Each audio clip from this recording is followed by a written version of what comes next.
Next, from Springfield, we talk with Sean Smoot, Chief Legal Counsel of the Illinois Police Benevolent and Protective Association, about policing reforms and community relations in light of the recent turmoil in Baltimore, Maryland and Ferguson, Missouri.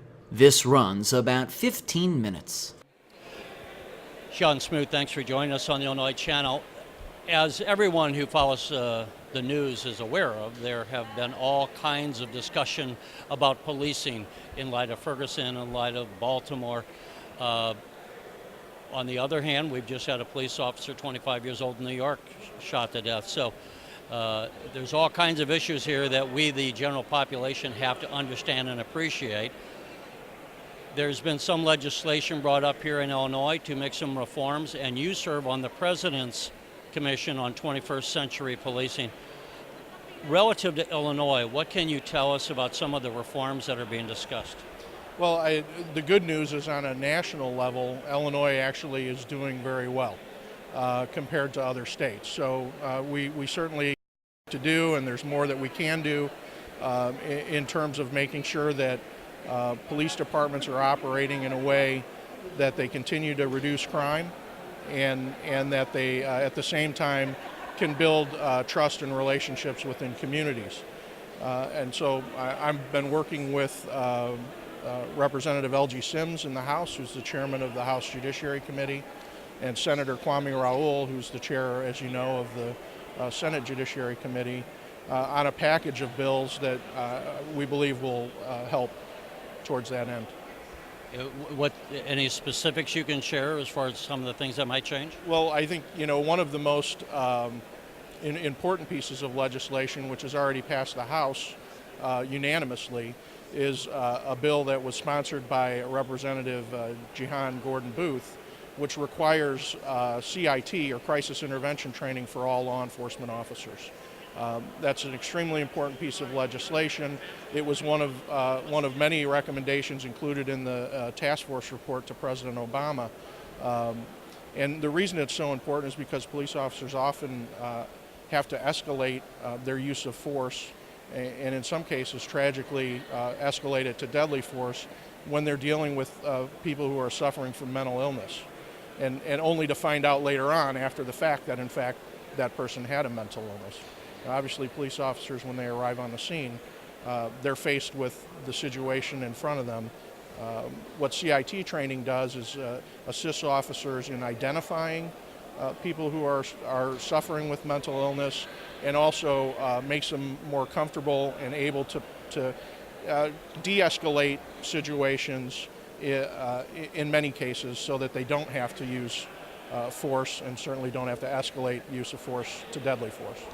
Have you had, I think you serve on the Governor's Criminal Justice Reform Commission, or you don't? Have you had any conversations with the Governor relative to any of these issues, and he shared with you any changes, or has he sought your advice on what changes might be? Sorry to say he has not. Now, I have had, obviously, Representative Sims is on that task force, and I've had thorough conversations with him with regard to the entire report and the recommendations that are included. And I would welcome the opportunity to talk to the Governor or his public safety director about the President's task force and recommendations and findings, of course. And let me say, obviously, all of these conversations are kind of framed, I think, in the public's mind of these high-profile cases that have happened, as I mentioned earlier. As one who's dealt with policing issues for years, what's your take on what we've seen, and what would you think people ought to consider as they're watching these stories? Well, I think, one of the most important things for people to consider is the fact that there are over 18,000 police agencies in the United States and nearly 1 million police officers. And, what we're seeing are very particular, isolated cases in certain communities. And I like to use the analogy of, let's assume that there's 1 million police officers. We know that there's nearly 1 million currently working today in the United States.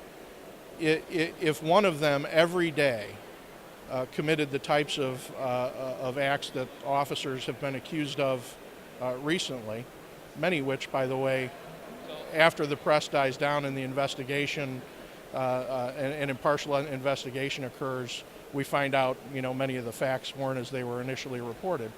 But putting that aside and just assuming that every day a police officer commits an egregious act of misconduct, which we know doesn't happen, Terry, because we don't see these stories every day, news stories every day. That'd be 365 police officers a year that conduct this, gross misconduct. Do you know what percentage that is of 1 million police officers? 0.003. So, I like to say, please don't paint the entire profession of policing based on allegations against a very, very small number within the profession. And I will say this, as President Obama said last week in his comments regarding Baltimore, police officers have a very difficult job. I'm not going to stand here and say that there are no police officers that commit misconduct. But I will tell you this, I will stack police officers up against any other profession. Lawyers, doctors, bankers, even priests. I believe that police officers would have less numbers of people committing misconduct than any of those professions in comparison. Yeah, I was going to say, to be fair, we also sometimes see video of a police officer dragging someone out of a burning car or a car that's gone underwater. So, and every time they approach a car, they obviously put their life at risk and sometimes lose that risk. On the other hand, every profession, as you mentioned, whether it's priests, teachers, journalists, there's bad practitioners of every profession. Absolutely. And there's going to be bad policemen. The unfortunate thing in that profession is that sometimes it's with deadly consequences where maybe it shouldn't have been. So, one of the changes that's come out is and with the technology that's evolved over the last 10 years, is for body cameras. What are your thoughts on police officers having body cameras?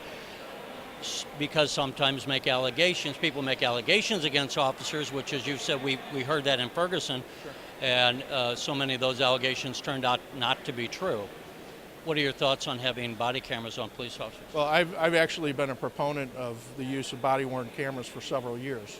And the reason for that is, in 99 out of 100 cases, police officers will be exonerated or their conduct will be seen to be appropriate. And, we now have several studies that have come out in the last 5 years. The most recent out of Rialto, California, where they implemented a body camera program. And complaints against officers reduced over 60%. Officer use of force reduced over 65%. And I just think that when people are told that they're being recorded by the officers, or when they see a camera on the officer, they tend to behave better, and that helps to de-escalate situations rather quickly. And obviously it also prevents false allegations from being made against officers. Yeah, and as I say, I think all of us hopefully want bad people off of any profession, but we had the body cam video the other day of the officer where the suspect kept approaching him even though he was being ordered to stop, and the officer was being extraordinarily patient, and eventually the fellow got to the ground when I think everyone who watched that thought the officer would have been justified had he shot. So I just to point out that there's a lot of good officers out there, and thank God there's people keeping the peace, right? As we wrap up, how well do you know the president, and to what extent, if you do know him, have you had an opportunity to speak directly with him, and can you share what his thoughts are on policing in general, or what changes he might want to see vis-a-vis policing? Well, I could tell you that he accepted, I do know him. I worked with him while he was here briefly as a state senator. I worked with him while he was in the United States Senate, and it's been my honor to work with him and his administration over the last several years he's been in office as the president. He accepted the report from the task force. We delivered to him on March 2nd. He immediately directed all federal agencies to implement the recommendations of the task force.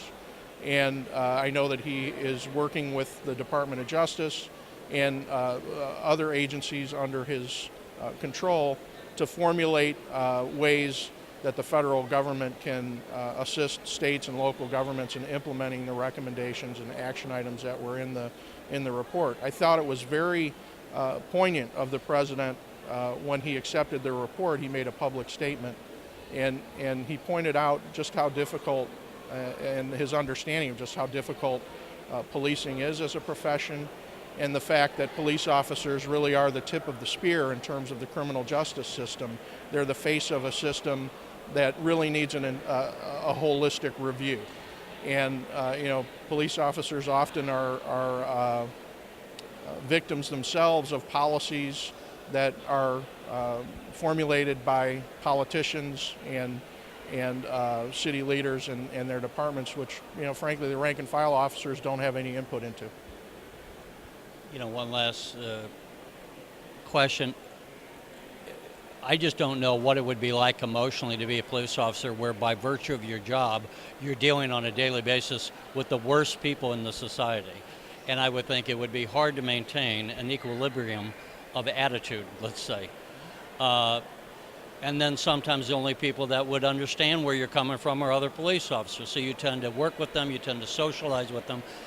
But is there a danger, do you think, within the policing community that they become too isolated, that they don't interact enough with society, and they might inadvertently therefore kind of develop an us against them attitude with the rest of society? Well, first of all, thank you for recognizing and publicly stating in this forum the difficult job that police officers have and the dangerous job that they have. As you probably know, Thursday, the 7th of May, is the Illinois Police Memorial, and again this year we will honor officers who made the ultimate sacrifice in serving and protecting their communities. So thank you for that. To answer your question, Terry, I don't think, based on my experience, and I've been representing rank and file police officers for more than 20 years now, and the demographics have really changed in terms of who is taking these jobs as police officers. We tend to have a far more educated police force, particularly in the state of Illinois, where most communities have adopted, college degree requirements. Because of technology, they're far more advanced in using technology and computers, and that opens up a whole other world to them as well. I would say that your point with regard to officers kind of living together and working together all the time, and as a result kind of socializing together, was a valid one 20 years ago. I don't see that today as much. I see more officers, people that come in and do the job as professionals. They come in, they perform their duties, and I think there's probably a better self-awareness and recognition that it's healthy to have a job, to have a life outside of their employment. And so I think that trend is more towards the other way. So. Well, Sean Smoot, we appreciate you taking the time, and as we move forward with this legislation, maybe we can do this again. Thank you for having me. Thank you.